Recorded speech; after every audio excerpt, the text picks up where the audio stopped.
விவசாயியோட நெல் வயல்ல ஒரு சிட்டுக்குருவி கூடு கட்டி குஞ்சு பொறிச்சு வாழ்ந்துச்சான்.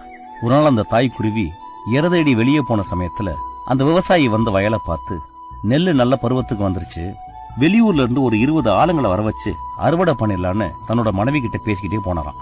அதை கேட்டுக்கிட்டு இருந்த குஞ்சுங்க தாய்க்குருவி வந்த உடனே அழுதுகிட்டே விஷயத்த சொல்லிச்சுங்களாம். தாய்க்குருவி கவலைப்படாதீங்கன்னு சொல்லி சமாதானப்படுத்துச்சான்.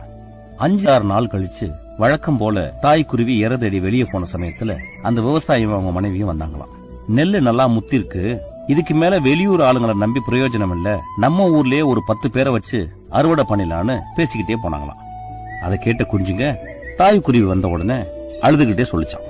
அப்பவும் அந்த தாய்க்குருவி கவலைப்படாதீங்கன்னு சொல்லி சமாதானப்படுத்தி தூங்க வச்சுச்சான். திரும்ப ஒரு 5 நாள் கழிச்சு விவசாயியும் அவங்க மனைவியும் வந்து, இதுக்கு மேல நெல்ல அறுக்காம விட்டா எல்லாம் வீணா போயிடும், வெளியாளுங்களை நம்பி பிரயோஜனம் இல்ல, நடக்கிறது நடக்கட்டும், நாளைக்கு நம்மளே இறங்கி அறுத்துடலான்னு பேசிக்கிட்டே போனாங்களாம். தாய்க்குருவி வந்தப்போ குஞ்சுங்க இந்த விஷயத்த சொல்லிச்சுங்க. தாய்க்குருவி பதட்டமாகி நம்ம உடனே இந்த இடத்த விட்டு காலி பண்ணி போகணும்னு சொல்லிச்சான். குஞ்சுங்க புரியாம பார்த்துச்சான்.